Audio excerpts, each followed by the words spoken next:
All right, here we go. The essential questions for this chapter are, what characteristics identify a substance? So first of all, don't write this down. You only need to write what I write, okay? How's that?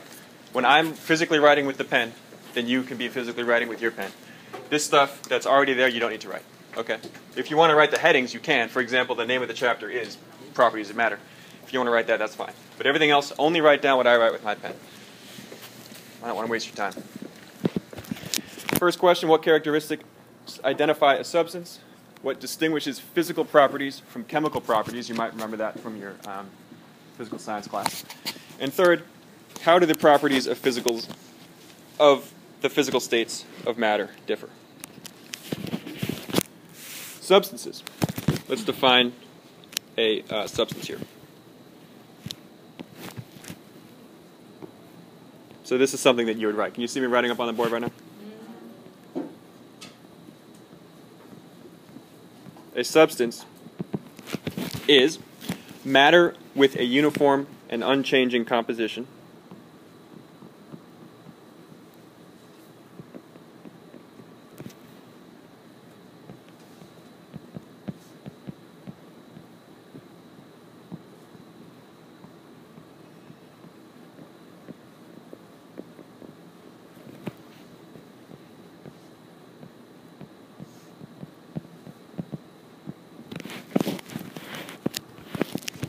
for example, salt, which is NaCl, sodium chloride, or for example, water, H2O. So these things never change. You could heat up water, you could cool it down, you could freeze it, you could boil it, you could throw stuff at it, but it will never change the fact that it's H2O. It will always be H2O. The same with salt. Salt is a substance because it's always NaCl. It doesn't matter if it's in the ground or in the air or in your Coke. It's always going to be NaCl. So that's called a substance, something that's pure, something that never changes. A non-example, I like to do non-examples too. A non-example would be something like seawater. Because seawater is not always the same. If you go to the Mediterranean Sea, this thing will disappear eventually, the green thing. Seawater is not a substance, because if you go to the Mediterranean Sea, it might be a little bit different than if you go to the Atlantic Ocean, or if you go to the Pacific Ocean, or the Red Sea. There'll be different amounts of stuff in it, different amounts of salt, different amounts of minerals, different amounts of seaweed floating around, so that's not a pure substance. Or tap water. Tap water would be another non-example, because tap water has all sorts of crap in it. If you get the tap water at my house versus the tap water at your house, it's going to be a little bit different in terms of what all is floating around inside of it. So that would not be a substance. A substance has to be pure, always the same, never changing based on the conditions. What about lead? Lead? Lead is a substance. If you take a stick of lead from your pencil or from the paint in the room, it's always going to be lead. Because lead is an element. Any element is a substance. It's a pure substance. I thought that if it's exposed to like nuclear energy, like it actually turns it into gold. So you could change it, right? You could change it, and that would be a chemical change. But it doesn't change the fact that it's a substance. A substance just means that wherever you find it, it will be the same. So wherever you find lead, it will be the same. You can do a chemical reaction and change it into something else, and then that something else will always be the same no matter where you find it. Does that make sense? So a substance just means that wherever you find it, it's the same thing.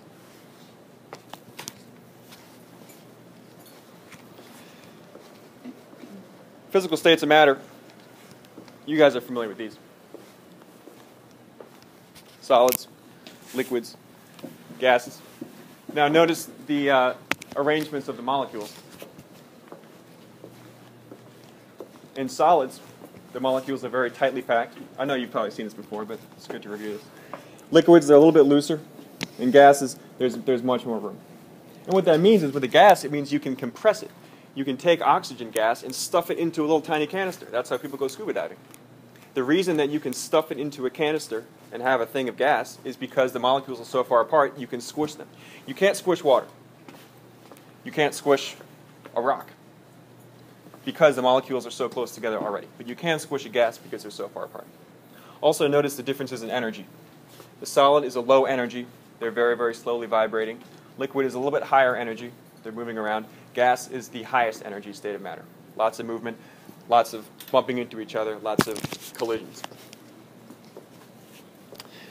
Let's define the states of matter. Solid, liquid, and gas. I'm going to walk back here because this is where my notes are.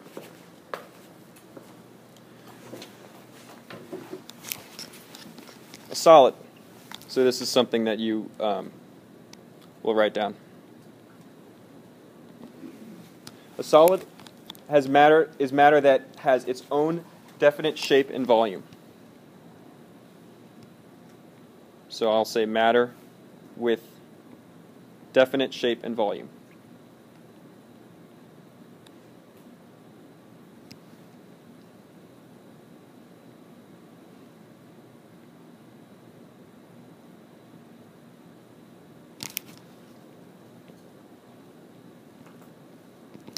A liquid has constant volume, but it takes the shape of its container.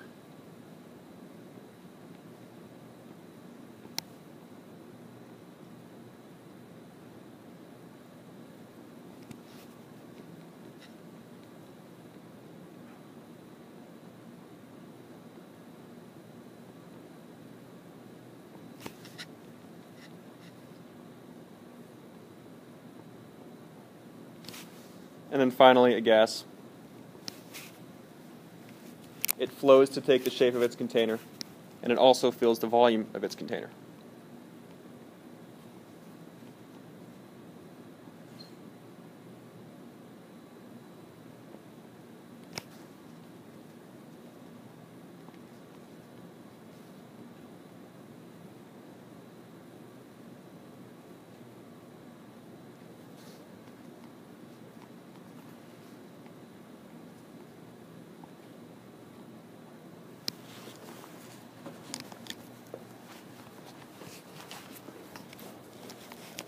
You guys see that okay?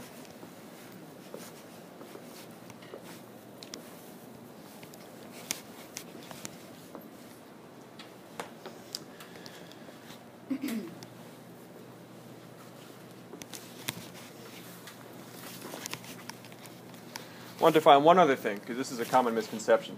We use the word vapor in chemistry. And I want to talk about what exactly a vapor is. You guys still writing? Can I erase? Let me erase the top part. How's that? Look at that. I got a little eraser thing. I don't even know I could do that.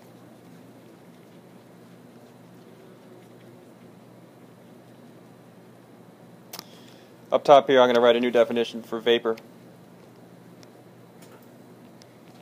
Sometimes we use vapor and gas interchangeably, but they're not actually the same. A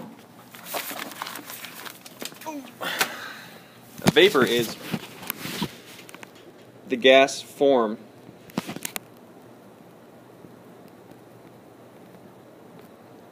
of matter. Sorry, this is sloppy. That is typically solid or gas. I mean, typically solid or liquid.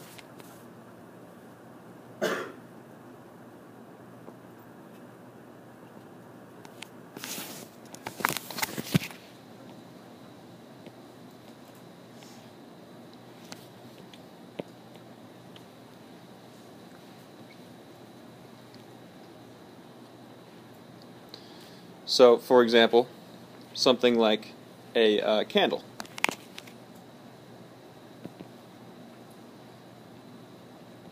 A candle is typically solid, but if you light it, then you get wax vapor. Over here? Matter, sorry. The gas form of matter that is typically solid or liquid. Or water. Water is usually a liquid, but you can boil it, so we would call that water vapor. You would not call air vapor because it's always gas. So if it's normally a gas, then it's just called gas. It's only called vapor when it's normally solid or liquid, but it just happens to be in the gas form. Any questions so far? Can you guys read this? Is it working out for now? I will get better at writing as we go through this.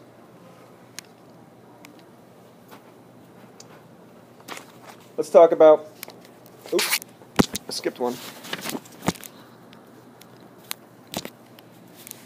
Physical properties of matter.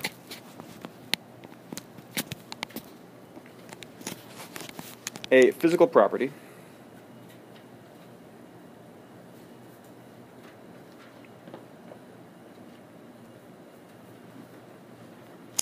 is a characteristic of matter that can be observed or measured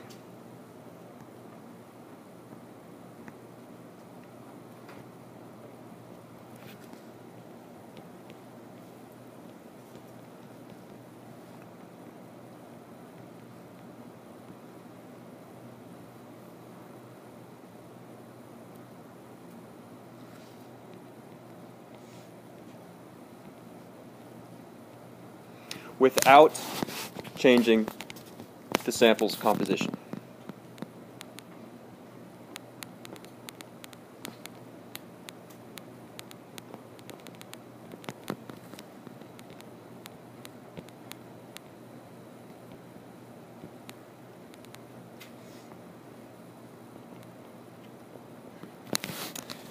For example,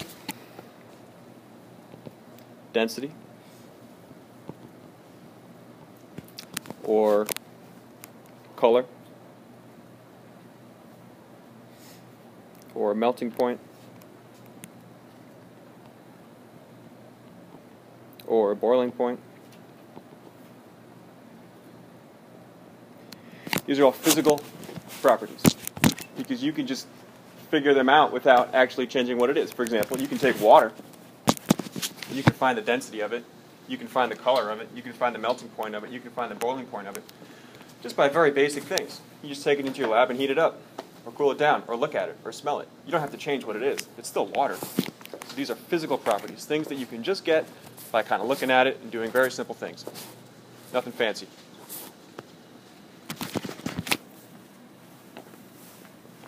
And there are two types of physical properties. One type of physical property is called extensive. You have extensive properties. I'll write extensive physical properties just so you don't get confused. Oops. An extensive physical property. And that is something that is dependent on the amount of substance that there is. All right, dependent on the amount of substance.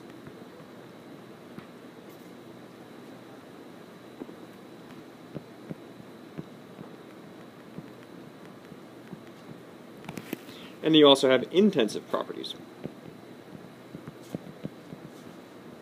These are both physical, intensive physical properties. So both things that you can measure without changing what it is. It's still going to be water. You're just figuring out these properties about it. Intensive physical properties, they do depend on the amount. I'm sorry, it's the opposite. It's independent on the amount.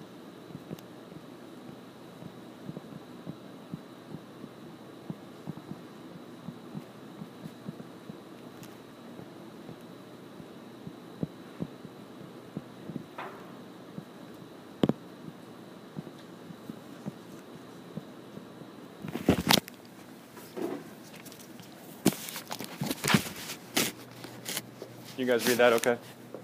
You need me to spell anything for you? Yeah, amount of substance. So what's something that would depend on the amount? How about an example would be mass. The mass certainly depends on how much you have. Or the volume depends on how much you have. If you have more water, it weighs more, it takes up more volume. If you have less water, it weighs less. But an intensive property, something that does not depend on the amount, it's independent, would be something like the smell. That would be an example of an intensive property. The smell, or the color, or the boiling point, Doesn't matter how much water you have, it's always going to boil at 100 degrees Celsius. It's always going to freeze at 0 degrees Celsius. So those are intensive properties. They're both physical. Intensive and extensive are both physical. You're not changing what it is. But one of them depends on how much stuff you have, and the other one doesn't matter how much stuff you have. Questions so far? This is stuff that you already knew from physical science?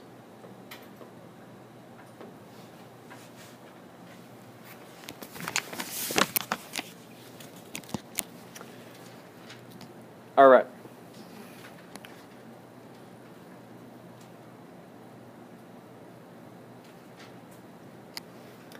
Where are my...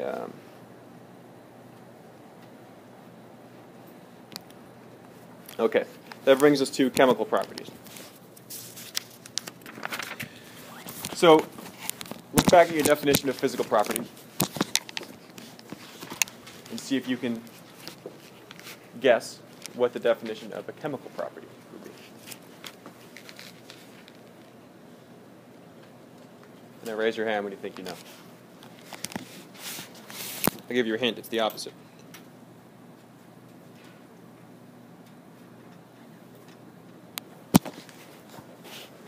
What you think? The physical property is more like a characteristic of the sample. Then this one is gonna be it's not like on the outside. It's like in. Okay. Like it's not physical. Okay. What were you going to say? The composition changes. Yeah, so you're both right. A chemical property is when the composition changes, and the composition is what's on the inside, what it's made out of. Very good. So our official science definition for the chemical property of matter will be the ability of a substance to change. Oop, let me change the color there.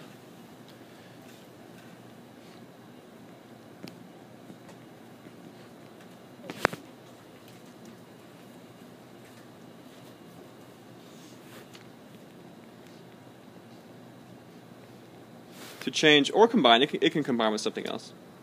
To change or combine with another substance.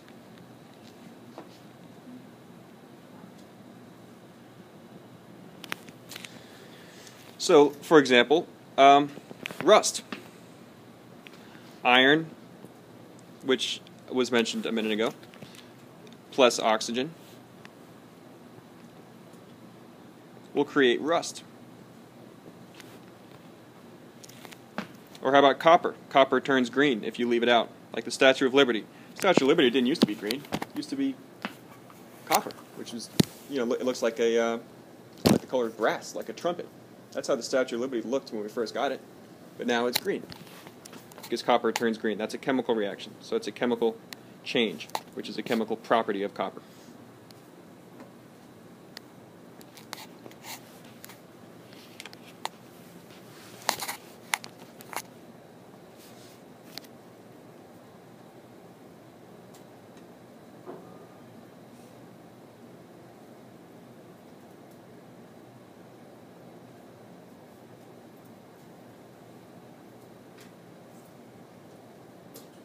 Can I change it? Change the slide? I'm going to write one more thing, and then we got some review questions here. Observing properties of matter. Both physical and chemical properties of matter.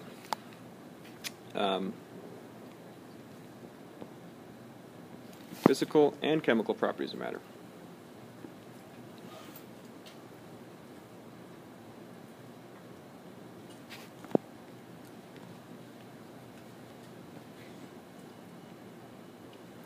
Can vary depending on the state of the substance.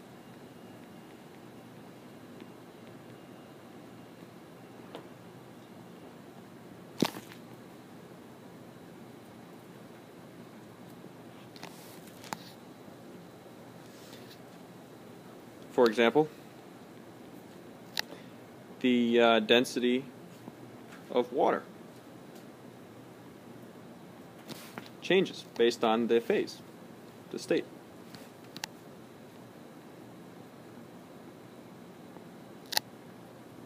And remember, the state would be solid, liquid, gas, that sort of thing.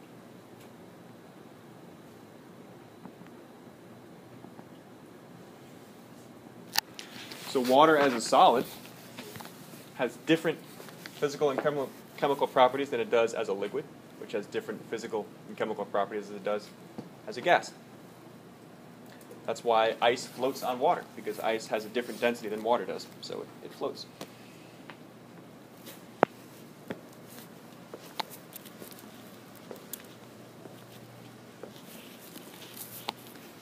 Hanging in there? Bert, we lost you. Lost you a while ago. Oops. Bert. All right, check it out. Question. Are these properties intensive or extensive? Number one, color. What you think, and then let's get a hand here. Intensive or extensive? Color. Remember, extensive means it depends. It does not depend on the amount. Extensive does depend on the amount,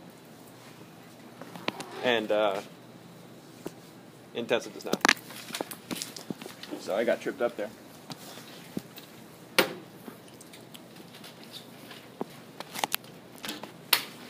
I don't know how to get rid of that. We'll just have to leave it up for now.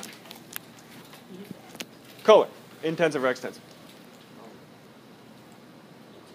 Intensive, yeah, because it never changes. It's always going to be green. If it's green, it doesn't matter how much you have. Oh, did I call you? I'm sorry, my bad. How about mass? Intensive or extensive? If you forget about your definition, go back and look.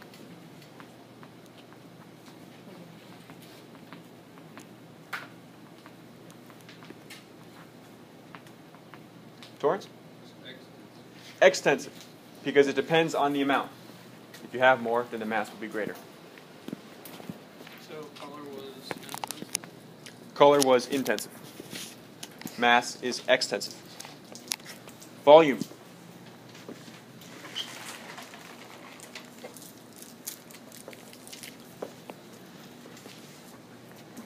Does it matter the amount, or does it not matter in the amount? Think about which one's which. Volume. Colin. Volume is extensive because it matters on the amount that you have. If you have more, then it will take up more space. Conductivity. Conductivity means the ability to conduct electricity. For example, a copper wire will conduct electricity. Intensive or extensive?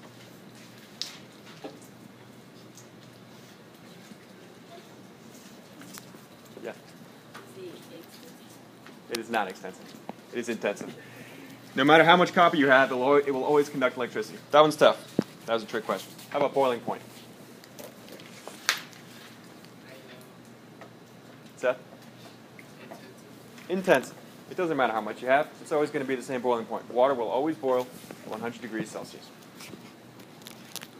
Melting point is the same thing. I'm just going to skip ahead for now. Which of the following is a vapor? Helium, hydrogen, oxygen, or steam? Mr. Logan. Steam is a vapor because why? Because it's gas. Because it's not normally a gas. It's normally a liquid. Oh, no. Wait. I'll answer the question. Steam, good. How about this? A characteristic that can be observed or measured without changing the sample's composition is what? Physical, chemical, gaseous, or crystalline? Ooh, ooh. Yes, sir? B. B, physical property, is correct. Very good. Very good.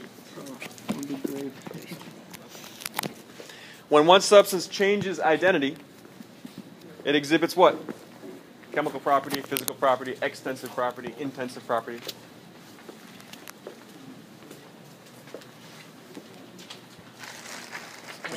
When it changes. Gavin? Sorry? A, yes, when it changes, that means it's a chemical property. You're changing what the actual substance is. Very good. Which of the following is not a state of matter? Solid, liquid, gas, or density? Someone who I haven't heard from yet. I haven't heard from you yet. So. Guessing D. D, density is not a state of matter. Sorry. I'll get you next time.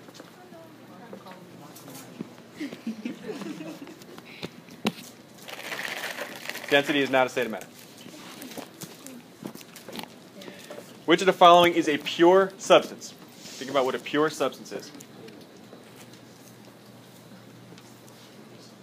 Pure substance. I'll give you a minute to look back.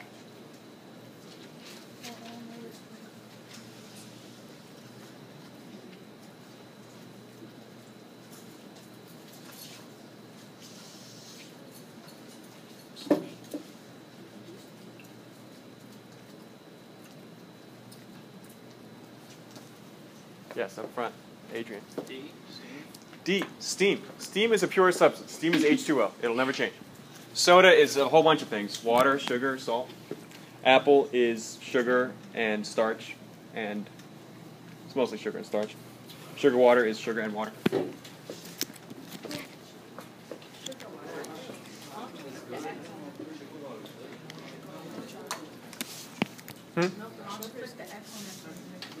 Yeah, I tried. I don't think I can do it on here. I think if I see, oh yeah, maybe that'll work. Yeah, thank you.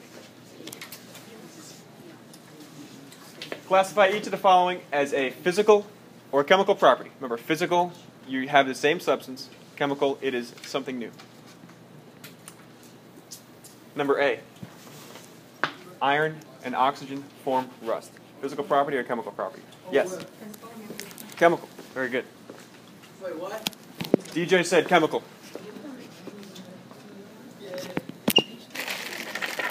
B, iron is more dense than aluminum. Iron is more dense than aluminum. In the back, yes.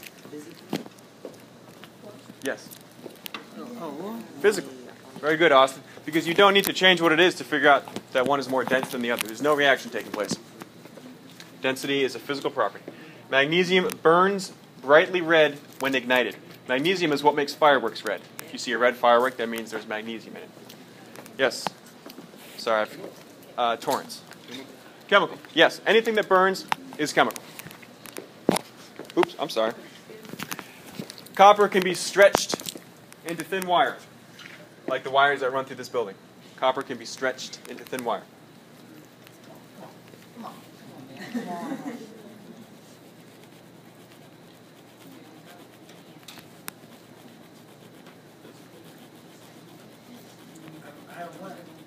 Who doesn't have a Jolly Rancher yet? Come on, I know you guys want Jolly Ranchers. Yes.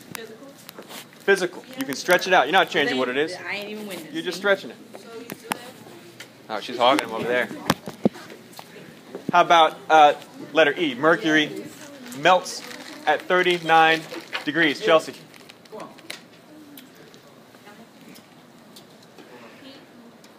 It is not chemical. Tell me why it's not chemical, and then you'll still win your Jolly Rancher. Tell her why. Because it's still mercury. If you melt mercury, it's still mercury. So it's really easy to get confused between burning and melting. If you're melting it, it's still the same thing. If you melt water, it's still water. If you melt mercury, it's still mercury. If you burn magnesium, it turns into water and carbon dioxide. Burning and melting are different. And we're going to stop there. This is what we'll pick up tomorrow. So I have something for you to work on.